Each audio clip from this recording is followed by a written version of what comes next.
Alright guys, in starting our next unit, the first thing that we want to talk about are parallel and perpendicular lines. Notice the notation for parallel and the notation for perpendicular. The thing about parallel lines is they have the same slope, where perpendicular lines have a negative reciprocal slope. Now I say that loosely because what that means is whatever your sign is, you're going to take the opposite and then flip your slope. Okay?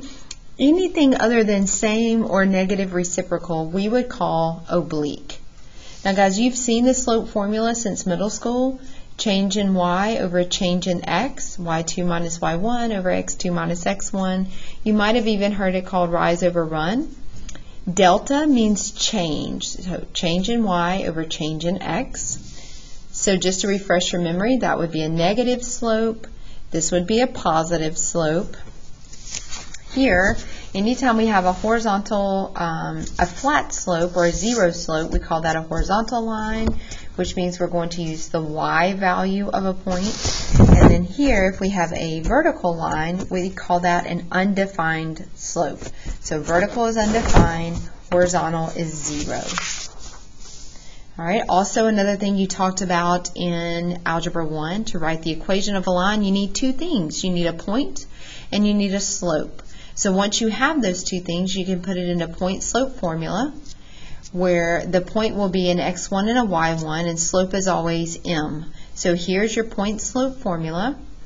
Wherever you see x1, you're going to plug in the x of your point. Wherever you see y1, you're going to plug in the y of your point. And wherever you see m, you're going to plug in your slope.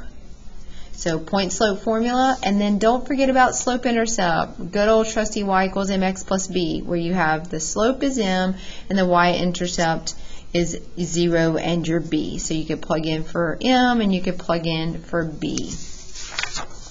Alright, so guys, if you're given 2 points, you can find the slope. So here's my slope formula, plugging in my 2 points, and I get slope is -2. So this is just practicing parallel and perpendicular slope. So if my slope is -2, my parallel slope is -2, but my perpendicular slope would be a positive 1/2. I flipped it over and I changed the sign to positive. Another example, given 2 points. So if I were you, I would write these down on a piece of paper. Practice finding your slope, your parallel slope, and your perpendicular slope.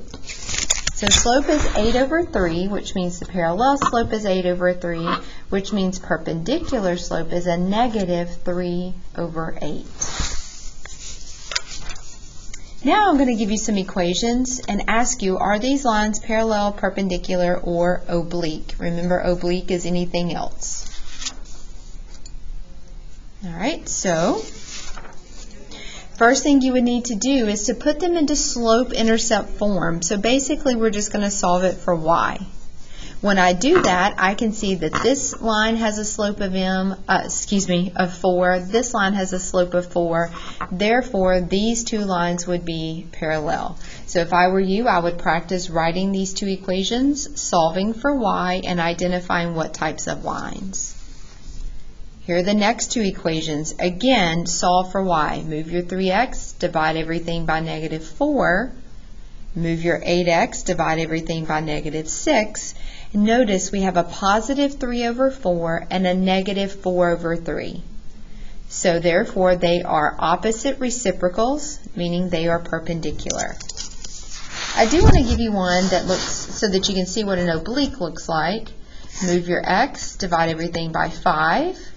Move your x, divide everything by -4. So notice here we get 2 over 5. Here we get 5 over 2. Do not be confused and think that that is perpendicular, because their signs are not opposite. They're just reciprocals. All it did was flip. Therefore, he is considered to be oblique. Alright guys, if you're given 2 points and asked to write the equation of a line, first thing you need, slope and a point. So I found the slope of those 2 points is 1/4, and then I picked the point 6, -1. You could have chosen the point -2, -3. And I plugged him straight into y equals mx plus b. My slope is 1/4, my x is 6, my y is -1. I get a b of 5 over 2. So therefore here's my m, here's my b. I would prefer that you leave it in fraction form. Another equation, if I were you, I would stop the video, write down these 2 points, practice this yourself, find the slope of those 2 points, and I picked the point 8,1 simply because they were both positive numbers. I plug in for my y, my m, my x, and I'm solving for b. So I get b is 7. So I have my slope and my y-intercept.